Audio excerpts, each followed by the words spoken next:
Hospital is not built without foundation. Likewise, a hospital cannot operate without its nurses. When investment on nurses is not attractive, the retention becomes a challenge. Attrition becomes inevitable. Here we have experts to discuss the exchange strong ideas on invest in nursing, reduce attrition, or improve retention. To chair the session, we have Ms. Ajita PS, Founder Treasurer, Association of Nurse Executives India. Over to you, ma'am.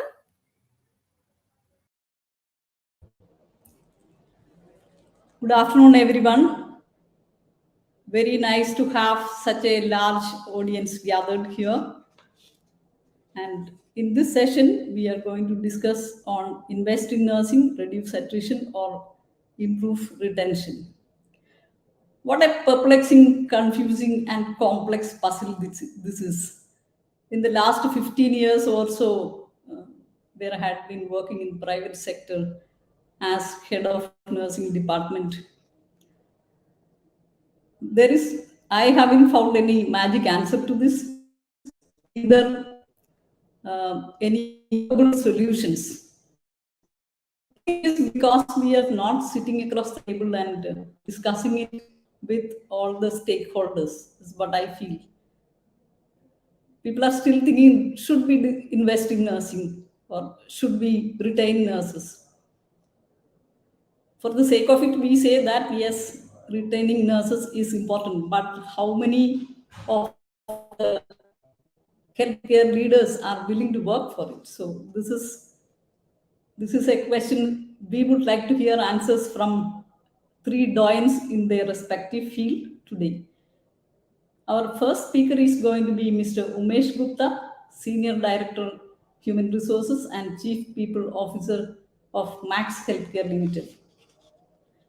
Mr. Umesh Gupta is a seasoned professional with over 21 years of experience in human resource management, with a focus on designing and implementing people strategies aligned to business strategy. At Max Healthcare, he is responsible for business HR operations, talent acquisition, talent management, corporate HR, compensation and benefits, learning and development, human resources strategy, and operational excellence. That, I guess, encompasses all verticals of human resources management. In his previous role, Umesh was Chief People Officer at Radiant Life Care Private Limited. He was responsible for all people strategies and smooth functioning of all the verticals of HR, including talent management and engagement, retention, learning and development, succession planning, talent acquisition, compensation and benefits, operations, payroll, and corporate social responsibility. He was also responsible for conceptualizing and executing coherent HR strategies within a demanding environment. Prior to Radiant Life Care, Mr. Umesh was Associate Vice President Human Resources for NCR region at Fortis Healthcare Limited, where I had the good fortune of working with him for almost 5 years, and I have known Mr. Umesh Gupta very closely, and I can say without any iota of doubt that he is one of the most sensible and most cordial HR person I have ever met with. So Mr. Umesh Gupta will be talking to us about skill mix in relation to human resources. Our second speaker for the day is none other than Captain Sandhya Shankar Pandey, who is the president of Delhi chapter of Association of Nurse Executives India, and she is also the chief of nursing of Fortis Healthcare brand, and she has 26 years of experience, including military nursing services and private and corporate health sector. She's a graduate of Armed Forces Medical College, and she's alumni of SLRI Jamshedpur and National University of Singapore. And prior to coming to Fortis, she was Director of Nursing at Medanta Medicity, Max Healthcare Limited. She handled the human resources in relation to nursing, and she also handled nursing quality there. and she has experienced in military nursing service as well. And she has authored some chapters in many books, and she has many awards and recognition to her credit. And she is a well-known, nationally well-known nurse leader, I must say. And she will speak to us about skill mix model in a nursing perspective. Now, our third speaker is Mr. N. Santhanam. He is the Chief Executive Officer of Bridge Candy Hospitals Trust in Mumbai, and he assumes this post since 2012. And over the last 10 years or so in this position, he has brought about several positive changes, including enhancing quality care, patient safety, and systems and processes in the hospital. He's also instrumental in currently expanding the hospital with a new tower with ultra-modern facilities. Actually, Mr. Santhanam is a chartered accountant by profession, and he has almost 50 years of varied experience in handling different businesses, which includes business conglomerates like Tata Group and Wadia Group, as well as Piramal Healthcare Limited. He worked in different positions in all these, and he was instrumental in many mergers and acquisitions in healthcare.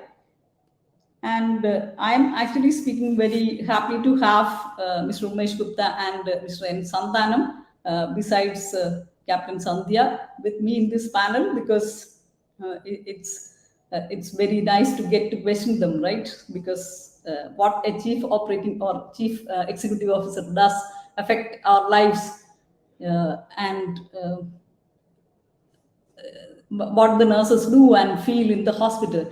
So I would like to request Mr. Umesh Gupta to start his session, and may I request him to come live and deliver his lecture, please. Thank you. Over to Mr. Umesh Gupta. Good afternoon, everyone. It's my honor and absolute pleasure to get an opportunity to share my thoughts with you on nursing attrition. So let me tell you, nursing is the backbone of healthcare industry. And you know, the healthcare industry is the fastest growing industry in the entire world. And definitely the industry will not survive unless until we have the importance or given the importance to the nursing. In last 2 years, there has been a testing time for every one of us, and nursing has taken the lead from the front. And in these unprecedented time, the importance of nursing has been felt much more than ever before. So all of you are aware that nursing attrition is a challenge, and it's a challenge not from you can say from the last 2 years or 5 years. It has been challenged from the last so many years, and that industry is struggling with the skilled manpower, not only in the nursing but other paramedical staff as well. But definitely, because in one of the hospital you have 50% strength of the nursing, and if nursing attrition is going to be huge, then definitely it's directly affect the patient care services. I just would like to emphasize little more that the attrition rate in corporate hospitals are much more than the attrition in the government hospitals or in the trust hospitals. And there is a reason behind it. So I just wanted to share my thoughts on this. So 20 years before, patient used to feel that doctor is a god, and when today they are getting into the hospital, because of the internet facility, because of technology, they know each and every question on their, you can say, on their notes, and when they are reaching, they know what are their patient you can say rights, responsibilities. They are quite aware about it. And when the expectation has gone high, but on the other hand, has the education changed as far as nursing is concerned or the medical education is concerned? I think we are still the same. Though in corporate hospitals or in our own hospitals, we have the learning and development program, there are nursing education programs. So it's a continuous nursing education program. We are able to manage somehow the gaps or bridging the gaps. But as far as our major education is concerned, our education institution is concerned, I think till now there is not so much of reform in that education industries. And on the other hand, though I am from the HR and I am talking from the HR perspective, and we are still having the similar kind of norms. Is our hiring right? And at the time of hiring, are we looking at the competency? Or are we looking only for the experience? I might have a 5 years of nurse, but she might not be competent. And I might have a nurse who is, you can say, 1 year or 2 years experience, might be expert in so many things. So I think instead of getting into the experience, we should get into the competency based hiring as well as competency based manpower deployment. If I have a nurse, if somebody is expert, I might have a 1:7 ratio. And if somebody is novice or beginner, I might have 1:3 ratio. Unless until we will not make these kind of a changes, we will continue to face this kind of a problem. So as far as compensation is concerned, we will never be able to bridge the gap between the government and what overseas they are being paid. So definitely it's a vicious cycle. So we are paying less. The expectation of customer is very high or the patient is very high. On the other hand, what I could feel, we have the NABH accreditation, JCI accreditation, we have so much of technology is in place. And when the nurses are not being trained on these stuff during their 3 years or 4 years of education, then definitely they feel the stress at the time of joining in the corporate hospitals. And that's how we have seen the attrition rate is the maximum within the 6 months of their joining. Second major pain points of nursing is the non-medical work which they are being assigned. So I think we need to segregate these two things. They should only focus on the nursing care rather than they are focusing on nursing plus non-medical plus they are also looking after some kind of a medical thing, discharge. I think these are the things which we need to, you can say, segregate. And what we have done in our hospitals and few of the activity which we have taken to curb the attrition rate is the pharmacist on floor. So these are the pharmacists who are taking care of their inventory management, their dispensing of the drugs. So all these things are being done by them. We have a medical transcriptist who are actually making the discharge summary, who are looking after the end-to-end discharge. Return of medicine is being taken care by the pharmacist. Then we have a floor manager in each floor. The floor managers are looking after the all non-medical activity. But I think it's a journey. So we are trying our level best to have the nursing and non-nursing functions separately so that they should focus more on nursing other than on the non-nursing front. So, when I was talking, it's a vicious cycle. We have a 50% attrition rate and we are facing in the hiring. As soon as the person is on board, we need person on the floor. We have created a funnel. We have created a pool of nurses where we are training them 3 months. And whenever there is attrition rate happens, and then based on that kind of a skill based, we send those nurses to our hospitals. So that's how we are going to create our own simulation lab. So that's going to be a finishing school of our own. So where we are hiring the nurses, we are training the nurses, and then we are going to deploy the nurses. And definitely the last thing is their wellness. And as far as their wellness is concerned, we have provided a very safe accommodation, first and foremost, because most of the nurses they are coming from the south.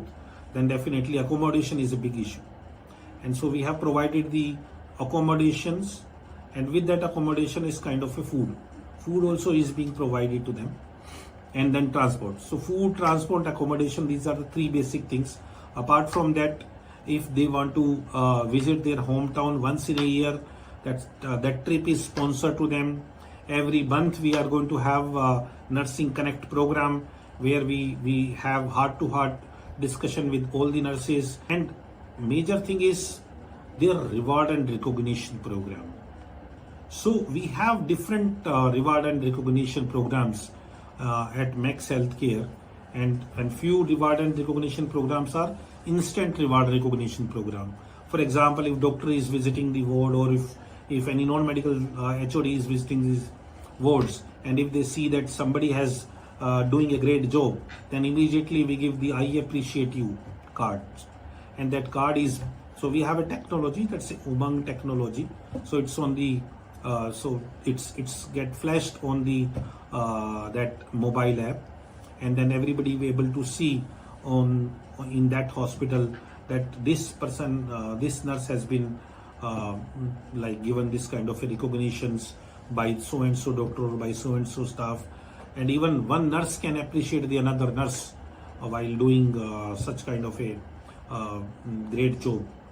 So these are kind of instant program. Then we have a quarterly gems programs, and at the end of the year, then there is going to be a annual awards, where on annually basis, based on the patient feedback, based on the best nursing caregiver, best Nightingale awards. So I think it's a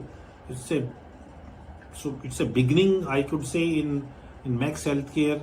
Uh, we are able to I will not say retain the nurses, but I will say we are able to make our nurses happy. And lastly, I would like to say we should also explore their career planning. That is the another main thing where we want to focus on their career planning. And their career planning should not only be in their own function, but also to the cross functional. Can they be assigned the floor manager job? Can they become the HR head of an organization? Can they be the head of the hospital of the organization? I think that is one thing I would request each one of you to explore this kind of a career plan in your own organization. I think that's how we are going to change the nursing face in the entire healthcare organization. So thank you very much. Thanks.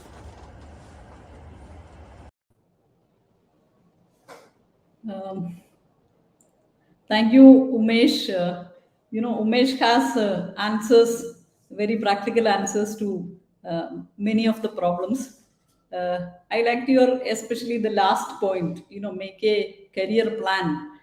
The other day, the chairman of the hospital where I am right now sitting, which is one of my client, was telling me that, he would like to have uh, a similar career plan for the nurses who are in the clinicals as that of the administrative side of nursing, because in nursing all of us have seen that if you want to go up in your career ladder, you have to leave your clinical area and come into the administration, because our positions or the hierarchy is such that the clinical positions are not recognized at par with the administration. So what he was saying is that my NICU head nurse should be at par with, maybe why not your 2IC, or somebody as a senior nurse manager.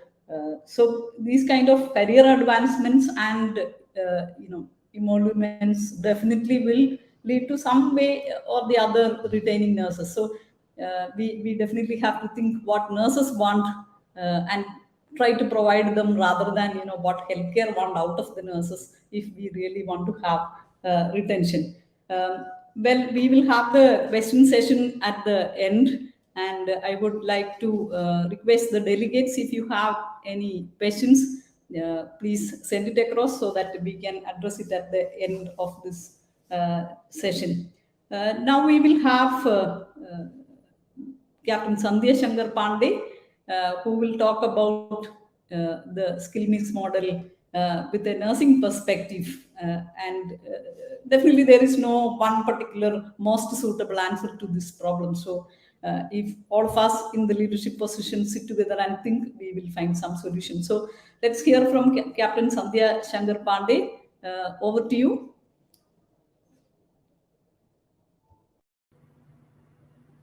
Good evening to all of you. It gives me. Hello, friends. I'm Captain Sandhya Shankar, currently heading nursing services for Fortis Healthcare Group of Hospitals, a fleet of 7,000 nurses across 28 hospitals in the country. But today I stand proud as their representative to share something unique and out-of-box thought which brought us immense success, teamwork, and pride.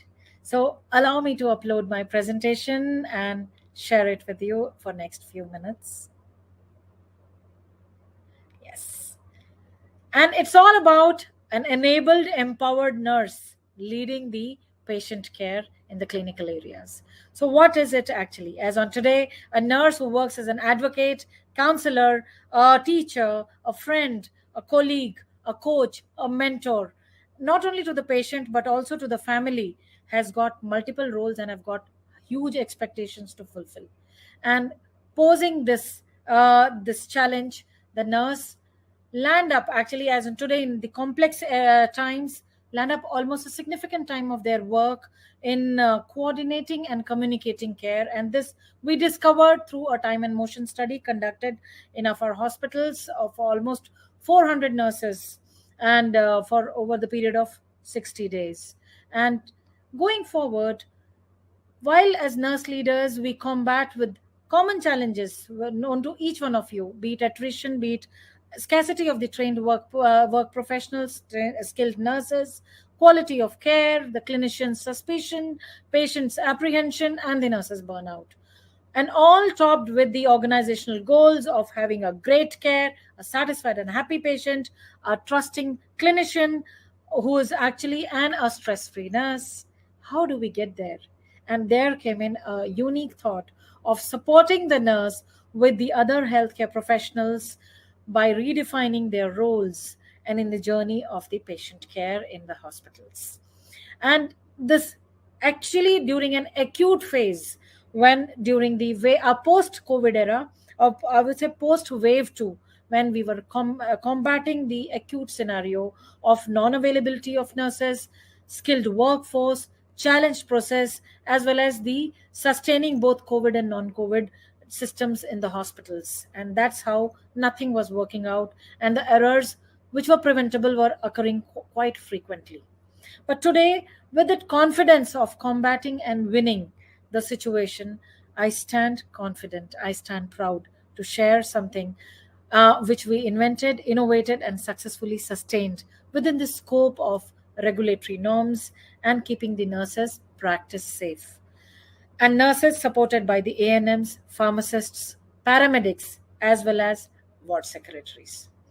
And this, when we took away the non-core nursing specific tasks which could be delegated to the ANM, which could be delegated to the pharmacist, like indenting of drugs or so on and so forth, could be delegated to the ward secretaries for maintaining the ward inventories and the consumables and daily checks, so on and so forth, and the patient care assistant, which assisting the nurse and the ANM in providing the care, with leaving the nurse with the 5 core tasks of patient assessments, patient and family education, patient family education and clinician education and communication, advanced procedures, assisting and performing with the clinician, having medication management, as well as primarily administration and monitoring and documentation.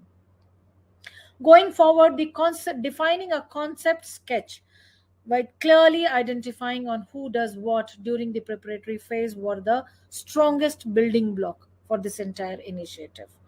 As usual, like any other QIP, it went through various and the regular phases of implementation, starting from conceptualization till sustenance.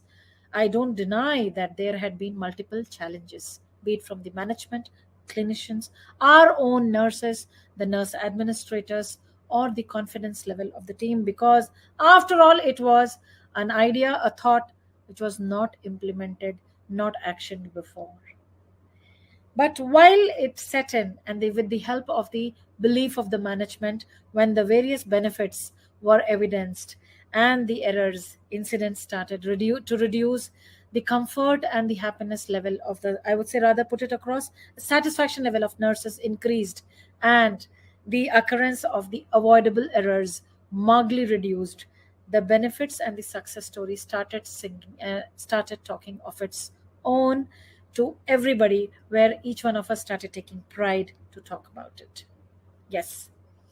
Apart from the quality of care and the enhanced satisfaction of both the care providers and the receivers, our patients, the clinicians, and others, the most important was the saving of almost 30% in the nurses' hiring cost, which was one of the biggest, I would say, point of appreciation which did not go unnoticed.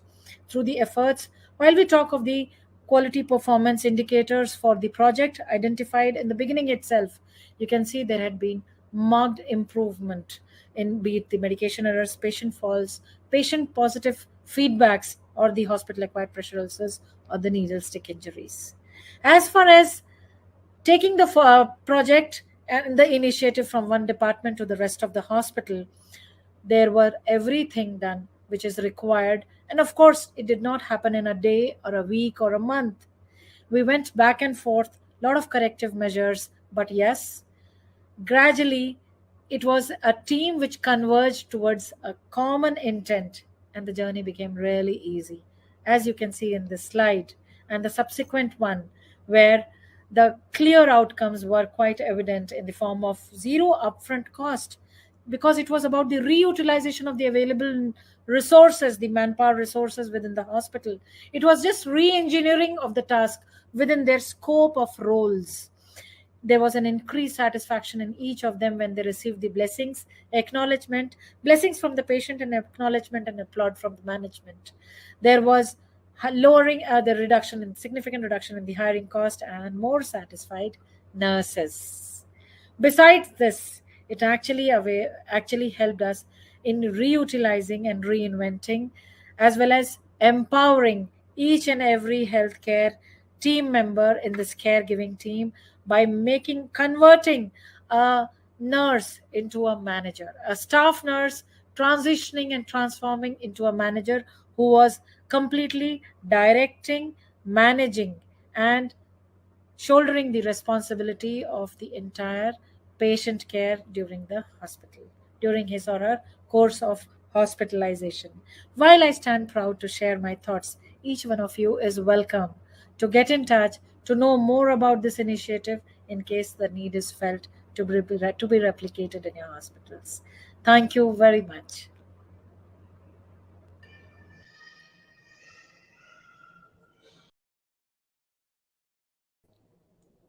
Thank you, Sandhya.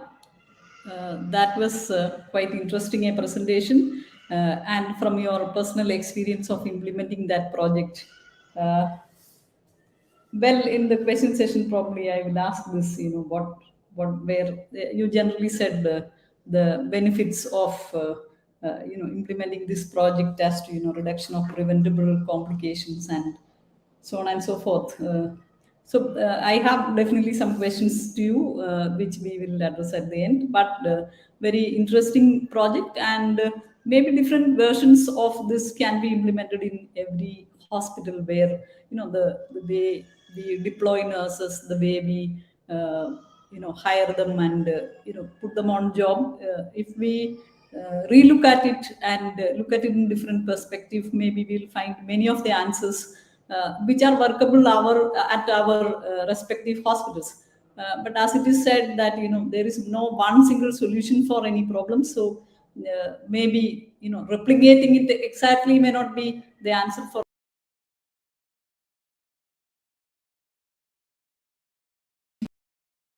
uh, you know reducing the cost and most importantly, enhancing the nurses' experience of being in a hospital. Thank you, Sandhya, for that wonderful session. And we'll go over to the next session now. I'm a little bit hurrying up fast so that we can have more questions at the end, which will make it more interesting. Next session will be by Mr. N. Sandhanam, who will talk about what is a CEO's perspective on investing in nursing and whether should be, I mean, how do we balance between attrition and retention, etc. Very eagerly waiting for listening to you, sir. Over to Mr. N. Sandhanam.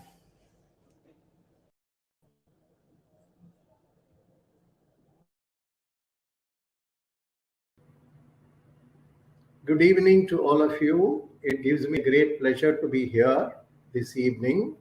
I thought I would give a 30,000 feet high view of what I look at it as a nurse's skill mix from a CEO's perspective.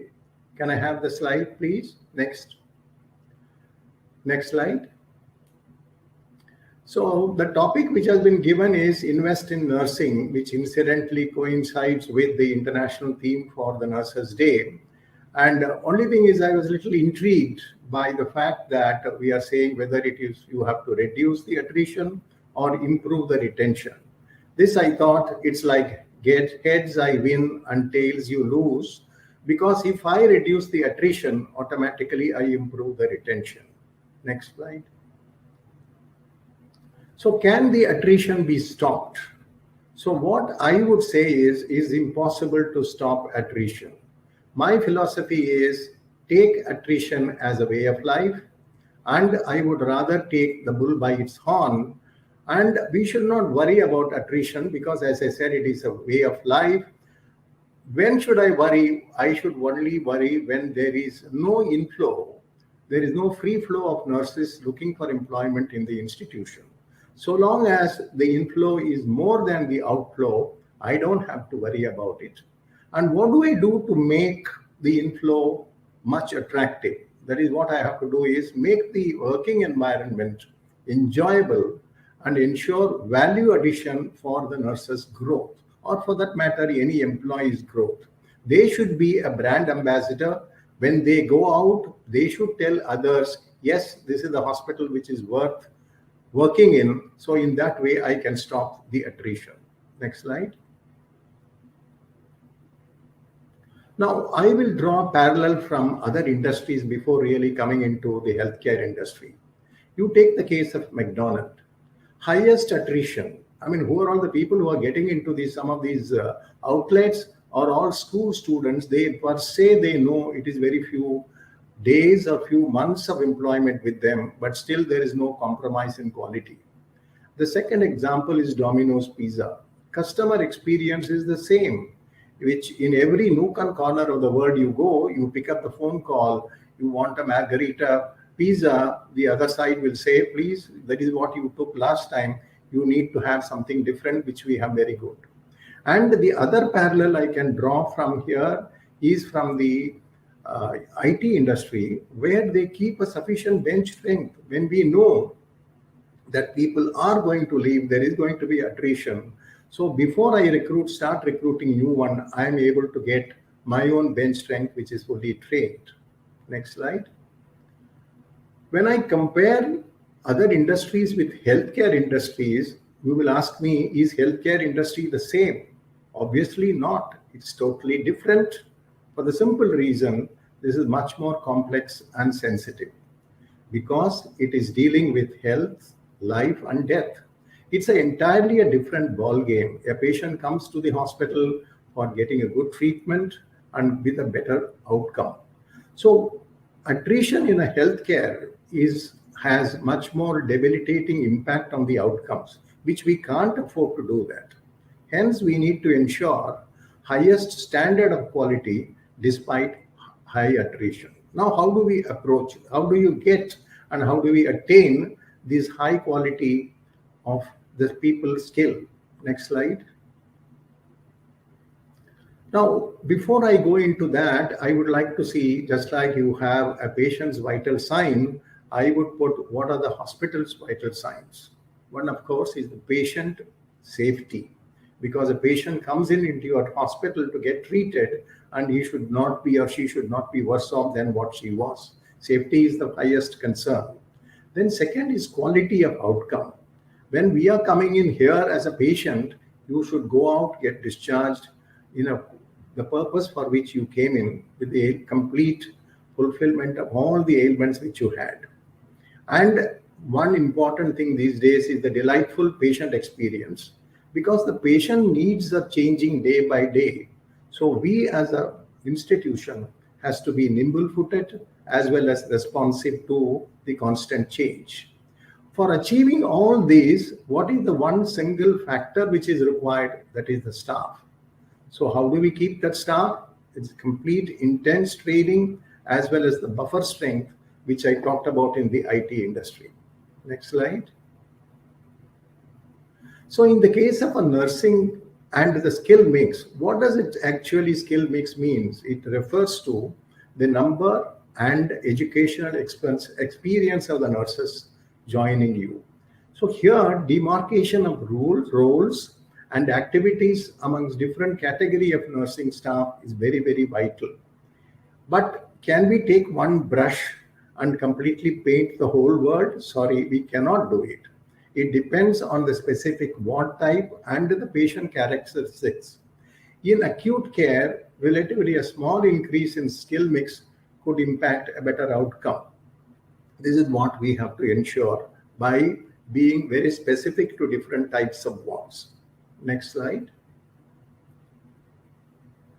So how do I take my approach? I would advocate, this is the broader approach I would take. One, I would call it as a micro approach, and the second is a macro approach, because there is no one single tablet or a solution for solving all these problems. I would divide this into two. Next slide. So what does it mean? What do I mean by the micro approach theory? Here, you need to demarcate the roles, as I said earlier, to the satisfaction, bringing in satisfaction. Now, the demarcation, I would put it into two buckets. One is a core nursing and another is a non-core nursing. What do I mean by core nursing? Core nursing is something where only a skilled nurse can do that activity. So it should be left only to the skilled nurse. So to that extent, I bring in only those core areas where I bring in the skilled nurses. Like one example I can give is an drug administration. On the non-core nursing part, the lower skilled staff should be given this role. Here I can give an example of indenting on computer or sponging, etc. Why I have divided this is the attrition rate will be higher in core nursing, whereas in non-core nursing, it is not that high. So if you divide this, or if you ask your core nurses to do a non-core nursing, you are only a sufferer. So that's why I'm dividing this between these two buckets. Next slide. Now on a macro approach, what will I do? I am not only, as I said, 30,000 feet high view I'm going to give you as the CEO.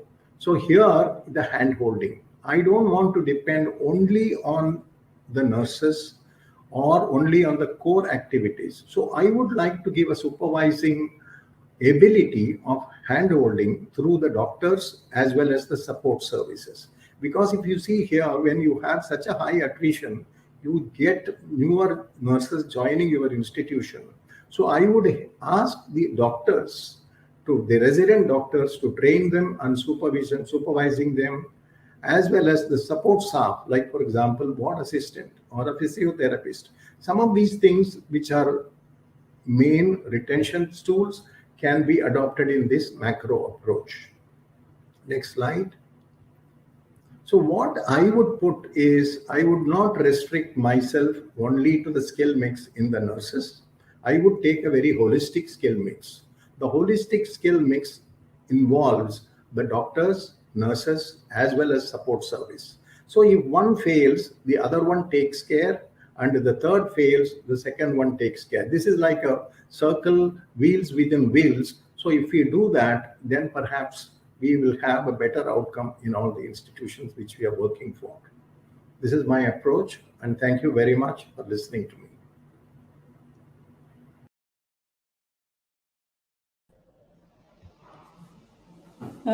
Thank you, Mr. Sandanam, for sharing your views on nurse attrition and retention.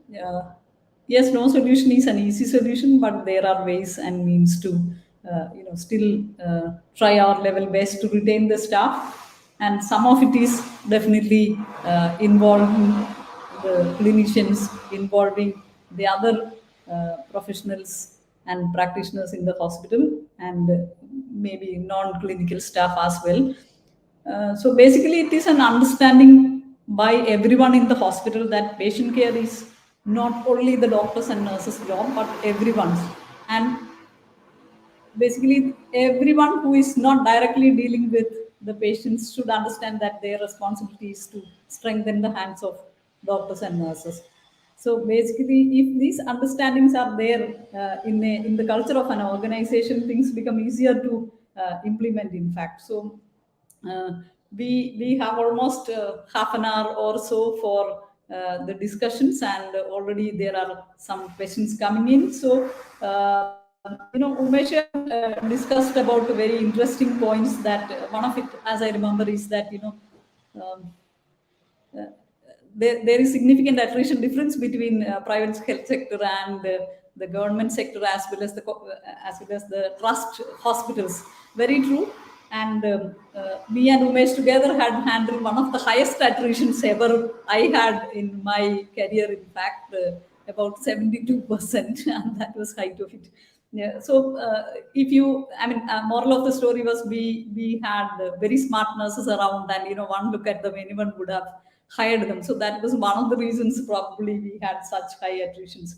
And true, as you said, that the highest attritions in this country is faced by the most sophisticated corporate hospitals. Okay, and that is, I'm sure all of us agree with that. You look at any other hospital, they will not have as much. So when we say that, nurses go for recognition, they go for dignity of labor, and definitely higher pay and perks to abroad, other developed countries, then why do we have this contrast in our country itself, right? So I'm sure answers also everybody knows. The kind of job security you have, and the stress at workplace is probably, we must do a comparative study of the stress levels of nurses in corporate hospitals and these hospitals where we said. So it's time that we look at these factors which makes the nurses to exit our organizations. Yes, I'm sure that all of us have done various studies, and we look at each of the exit as what is the reason, because we do not want this to happen, because there is a very, very high cost involved in this. I'm sure per nurse, though our cost, HR percentage of cost of nurses would show 12 months, but I'm sure that per nurse you may be spending additional 2 months salary in terms of hiring new nurse and training them, and that is in terms of cost. But in terms of preventable adverse events in the hospital, like, we are not even calculating the cost involved in that. So we all go through this acid test every day, and no one single answer to all this, but it had been interesting discussion, and I have some interesting questions coming here. And well, I think more questions to Umesh, because everyone would like to have the answer from the HR, right?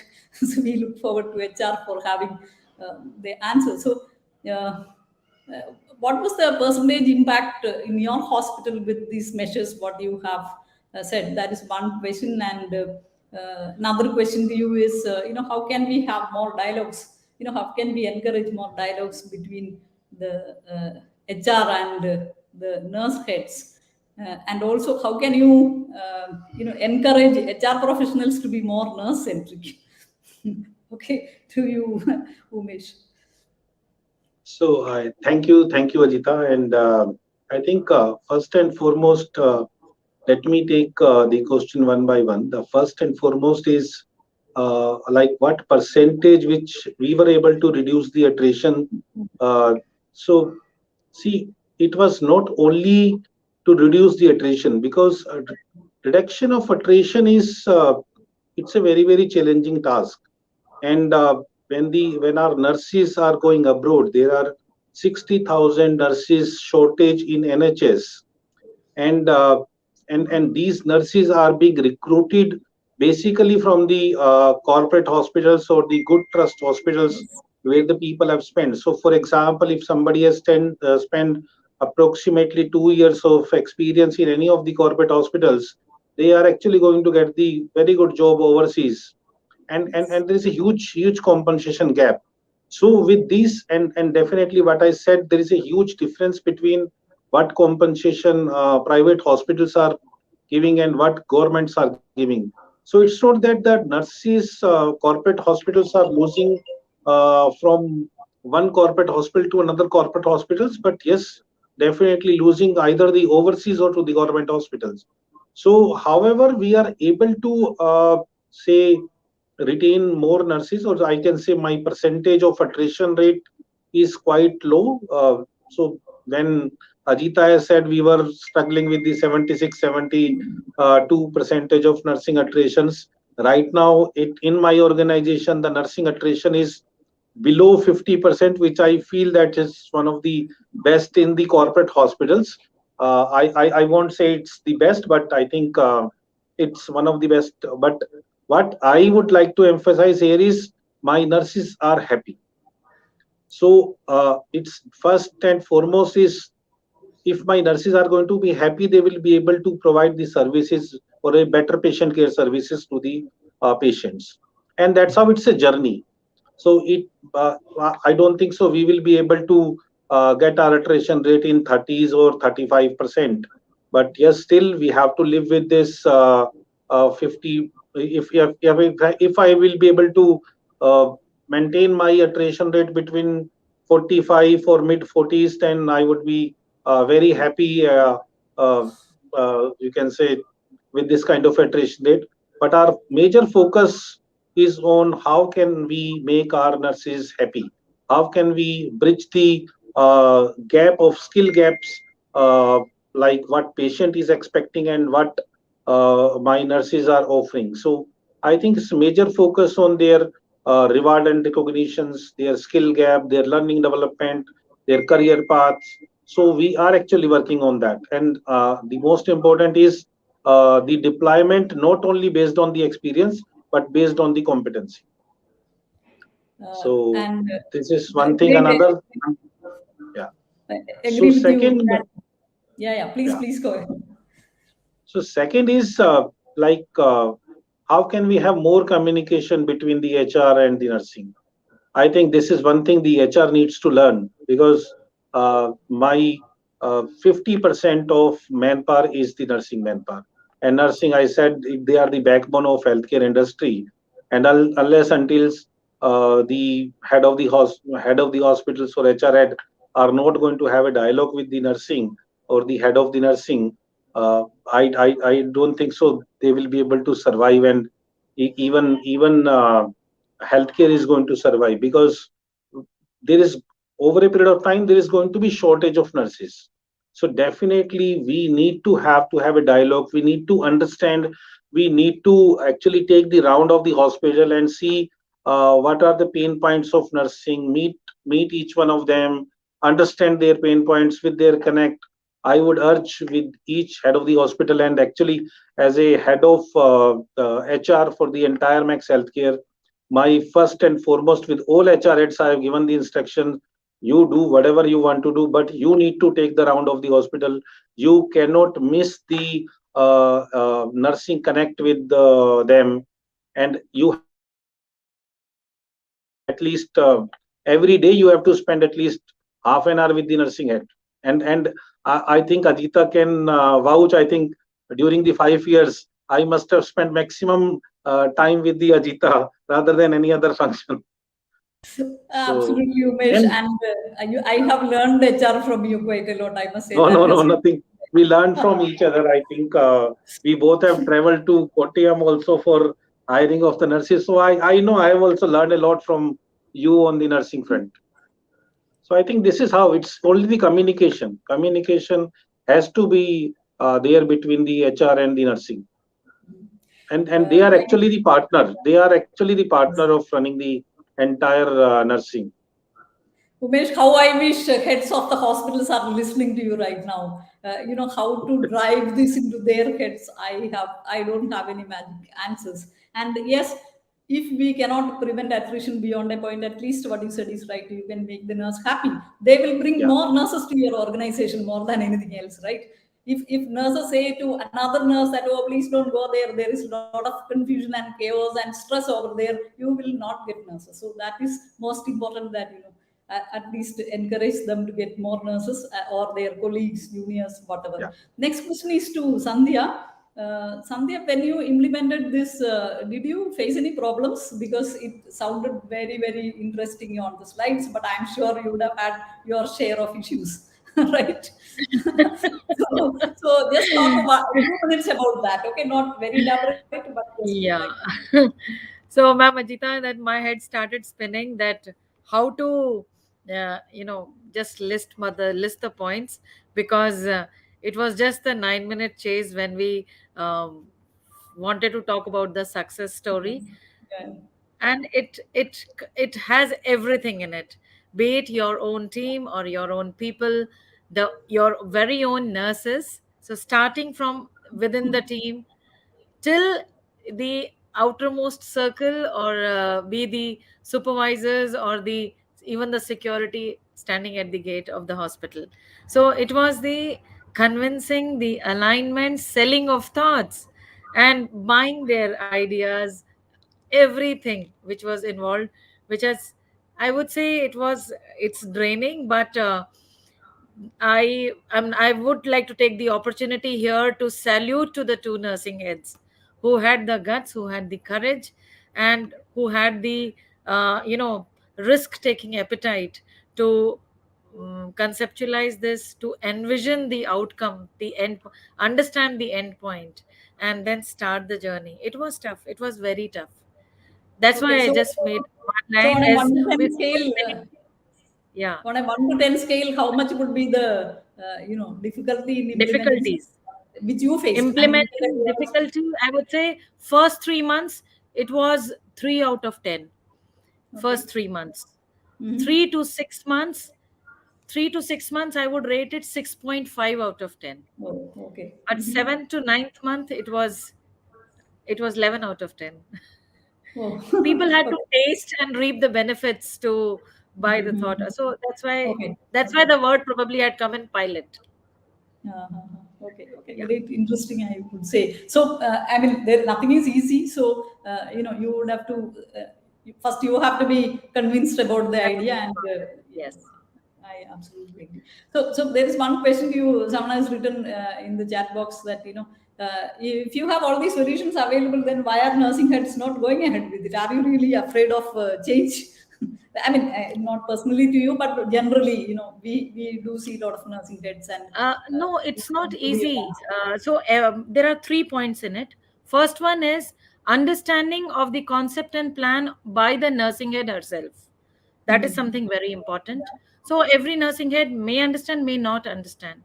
Second is her willingness and capability of convincing and selling the thought to the management and buying the management's alignment of the hospital, because it's top driven. This program is top driven. And third one is capability of execution. There has to be sustained traction and monitoring at every step. It's something which is actually involving multiple disciplines and skills of various domains in one project or in one patient care plate. It's not only the nurse who is touching the patient. So sustained traction by the supervisory team and the nursing leadership and the hospital leadership team is something which is of utmost importance. So these three things are the only key, and unless until these three converge, it won't happen. So, and those who understand have already started to do it. I saw it in many other hospitals. Okay, okay, great, great, Sandhya, to Thank you. get closer to the project. In fact, okay, let me ask now my next question to Mr. Sandhanam. you're basically a chartered accountant who counts money, and this is what my understanding about a chartered accountant. Okay, so now you have to balance a lot of things, not only counting the money but also count people happiness and engagement, and how their sense of gratification, fulfillment of their purpose in a institution. So all of us agree that there is a lot of investment required in nursing. But well, in your point of view, looking through a CEO's eyes or a finance man's eyes, investing, what do you next ask? Return on investment. Okay, so I think I would like to hear your perspective on, if you invest in nursing, how do we reap the return on investment, if we do that? And I'm sure that none of us agree that we are investing in nursing adequate enough, and that's why this theme of International Nurses Day this year. And it is not only limited to this year; it's going to go for a few years, in fact. And are the decision makers not very sure enough to get the return on investment? Is that what holding them from investing enough on nurses? So this is one question of mine. And if so, how do you encourage it as a CEO? Maybe listening from you would be a cue to all of us, because we do not have in many of our institutions a finance man as the head of the institution.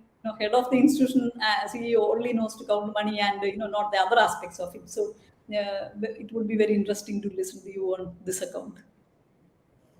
See, yes, honestly, I would put all my money on nurses. Let me put it this way, because it is the nursing which is the backbone for any hospital or an institution.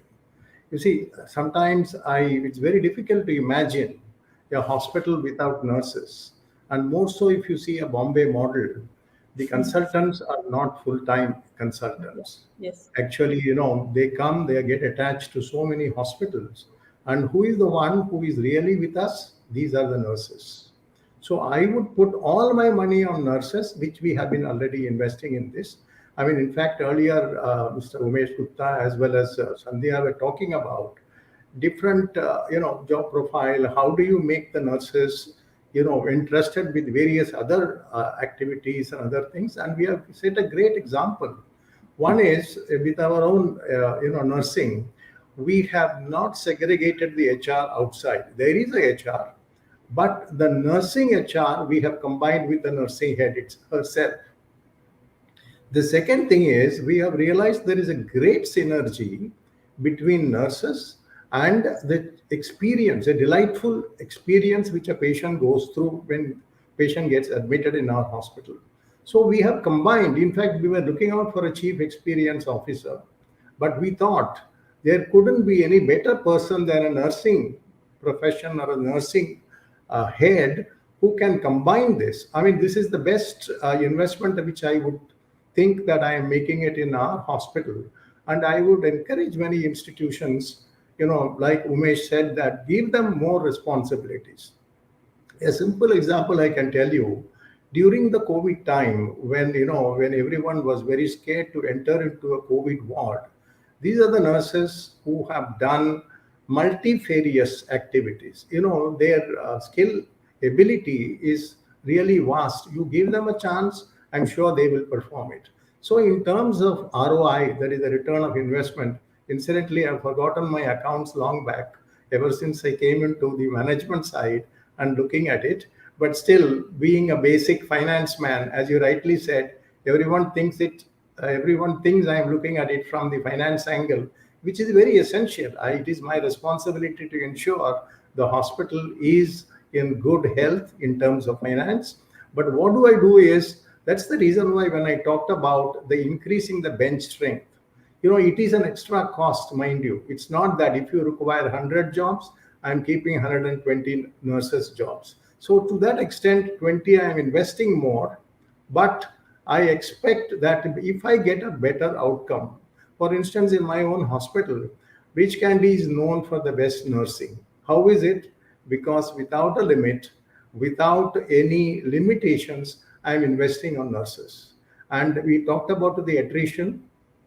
In fact, if I cross the limit of 2 years for a nurse, my nurses go on till they retire. Not, in fact, we retain them even beyond our retirement age. So it is the first 2 years which are very, very, very dicey. If I'm able to retain them, I can assure you they go up to 65. So for me, investment, in fact, they talked about providing an accommodation, in food, transport, and every aspect we ensure our nurses are invested. So as far as to answer your question, I have no limit on two aspects: one on the safety aspects of the hospital, second on nurses. Absolutely, sir. Probably I'll get back to you to convince many more CEOs whom I come across in life, because your answers are so convincing. And it is true that sir, for your information, in our country, the highest salary for nurses is in Mumbai. Okay, because I'm sitting in Kerala, and from here nurses goes to all across the country, and so one of the lowest attritions I have seen, including the corporate hospitals, is in Mumbai, because I have visited many of the hospitals on account of NABH and all that. So that is amazing model, I would say. And one of the reasons, yes, now I always used to wonder that how come in a corporate hospital where there are stress levels almost same as that of Delhi or so, why are nurses staying back over there? So one of the answers probably is this, that your dependence on doctors is relatively less in Mumbai hospitals compared to all other corporate hospitals, because Umesh has no choice but to concentrate on his star doctors. So also Fortis Healthcare. So also every other corporate, in comparison, I am talking about. But Mumbai hospitals do not have any doctors who come and pester them, because they go to 20 hospitals in their time. So you have relatively probably less stress from the doctor side. Could be, I am thinking, because they have choices, right? If you don't like one place, don't go there. You have 10 other choices. But that is not. So what I would understand from all of your talk is that when we talk about nurse attrition and retention of nurses, there is a strong connection with the culture of the place, the geography, a lot of other factors we have to consider. There is no one model which fits all sizes as far as nurse retention is concerned. So that is one of the important points which is deriving out of this discussion. And another point which, sir, you said is that you have connected one of the senior HR person with the nursing. I really like that point. When you talk about nurse retention, because I have been hearing it for a long time that nurse attrition, see now, the one point answer, or the buck stops at my table. I always wondered that why is it's on my table and not at the CEO's desk. And I am so happy to hear you that see, unless and until the management, the healthcare leadership owns up the affairs of nursing, no nurse leader can do anything alone. This is Absolutely, my absolutely. so many years working in nursing, and I really like the idea that you place one of your senior HR person along with the nursing head. Maybe you can have an office next door, each other, and let them sort it out themselves, because they have no choice but to work in tandem with each other. But I'm sure Sandhya and me have very different experience.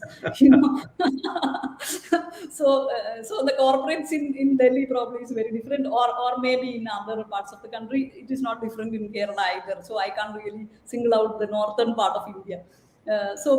Very good idea, sir. I must really appreciate the way you look at it, and I'm sure this could be a Mumbai culture. Why? Because it is not only in Breach Candy. Even there are many other hospitals who follow all these things, and I understand that in healthcare we cannot survive. If one is doing a good job, the other hospital competition has to follow it. So maybe Yeah. it is not late for any one of us to start good practices. If somebody increase the salary for nurses, the others have no choice but to increase at any cost, right? Because otherwise the nurses in bulk will go to that hospital. We have gone through all those things.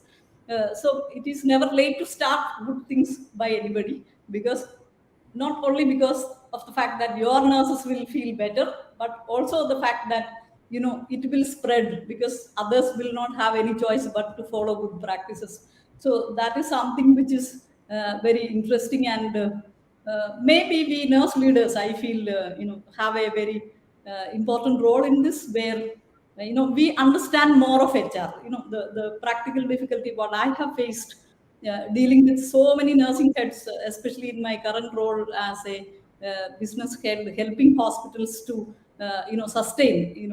I'm not looking at how to make more margins, but at least how to sustain. Because it is at least this part of the country, it is all very difficult to be in a private sector hospital. So the nursing heads needs to learn more about the human resources aspect of their own management. Because many of the nurses who are coming for exit interview, if that exit interview is done by an HR person who is good at talking and friendly, one of the important reasons which comes out is the treatment within the department. Though we did not touch on those points, but nurses attrition is multifaceted, I feel, and we could touch upon very few things only, rather, right? So this is for everybody who is listening to this, that one, there is no one solution. Two, we need to communicate each other more, and probably the nursing heads will have to learn more of finance as well as human resources aspects, because you ask many of the nursing heads, they do not know. I mean, PNL, forget it. They do not even know what is the investment on nursing, or what is the monthly cost on nursing, and what is the percentage cost, and they have no clue. Most of them, as far as HR is concerned, they'll end up only complaining.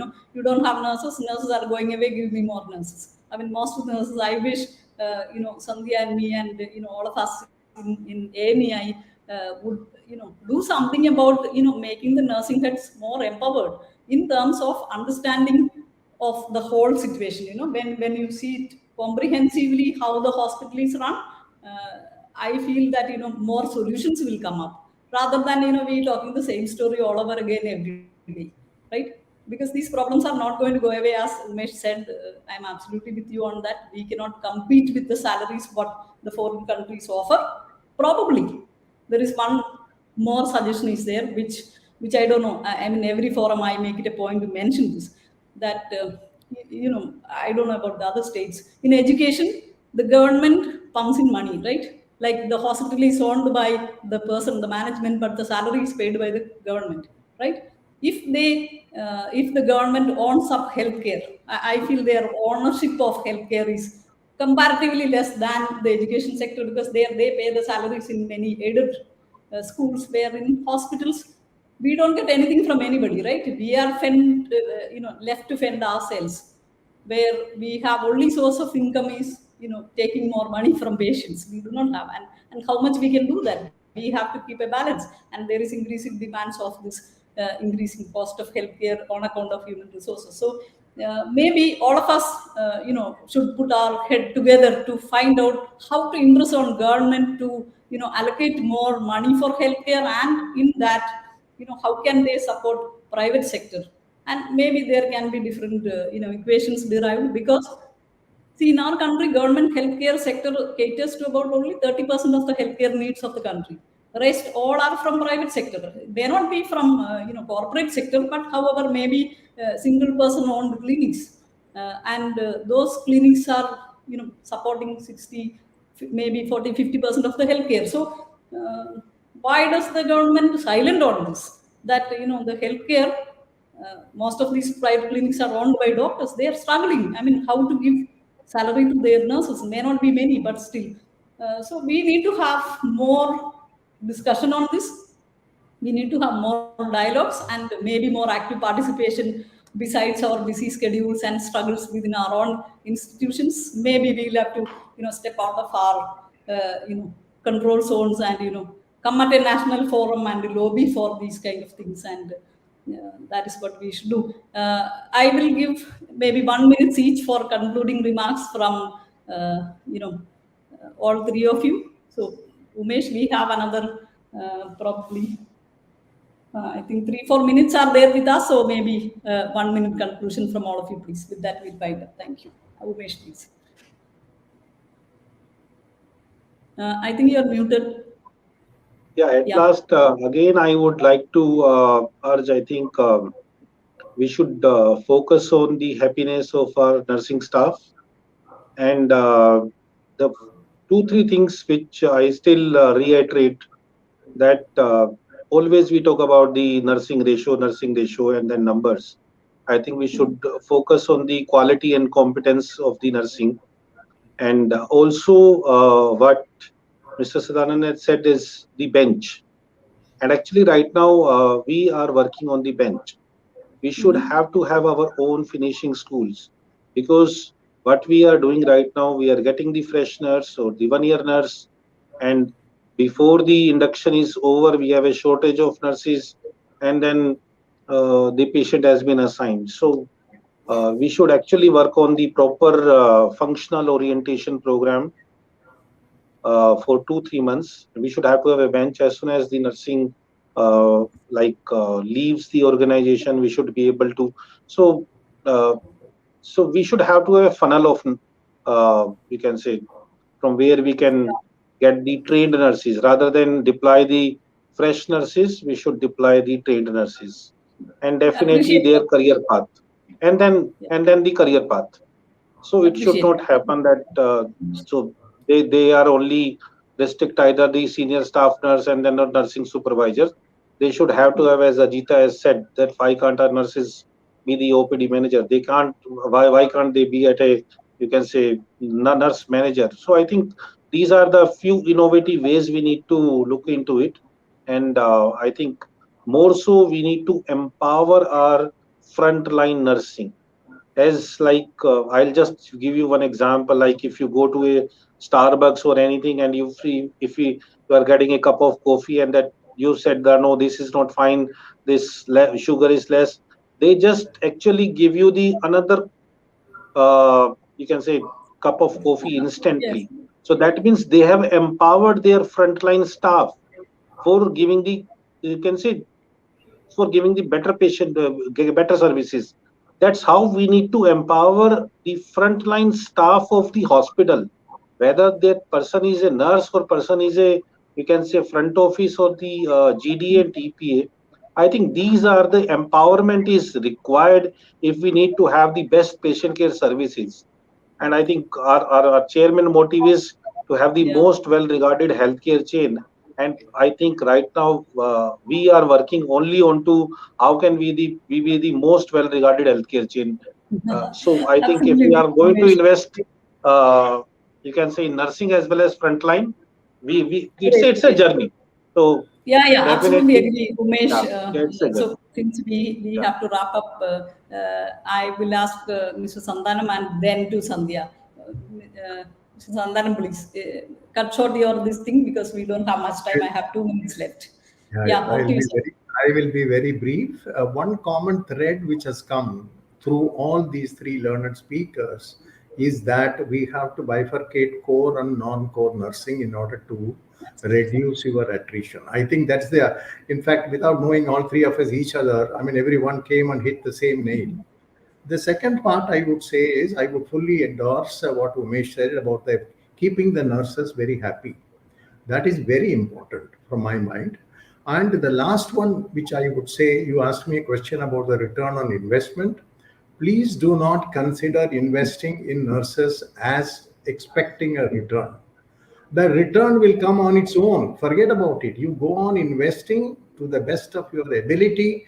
I can assure your people here that you will get a fantastic return. That's what I have seen it myself. Very Thank you. convincing answer, sir. Sandhya, please make it short, please. Okay. Yeah, certainly. Thank you so much. And my closing message would be for the nurses, the mid level nurses, just push yourself.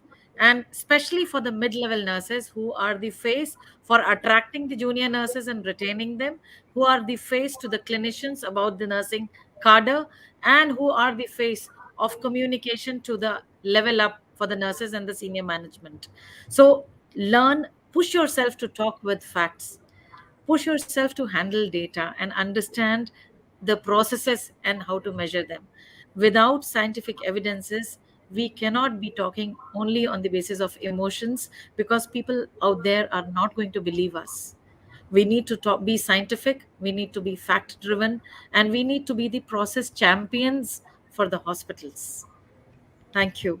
Thank you, Aid. Thank you, Sandhya. That was really great to wrap up with, and I'm sure all those who are listening to us would have, got some take-home lessons as to what need to be done to, hold on to the nurses, and it is not really a question of whether they should be retained or they should we should reduce attrition. I mean, it's one and the same, right? When you reduce attrition, obviously they are going to be retained. So it is not one or the other, it is both together actually. So you I mean, all of them would have got different ideas from all of us, what we have been practicing in our hospitals, and it's time for us to wrap up. And I thank immensely all three of you. It had been a sheer pleasure to be with all of you and learn from all of you. Maybe I will be reaching out to all of you, because this is a very interesting topic, and not only that, we all are working among the nurses. So maybe sharing of knowledge and experience will give us more ideas, because there is no end of how much we can stretch ourselves to make our nurses happy or retain them, and none of us have any doubt that it will contribute to better patient care, and more importantly, prevent or minimize preventable complications to the patient. So if few more of our patients are going to be alive because of our activities, what more we can have in our roles fulfilled as a human being.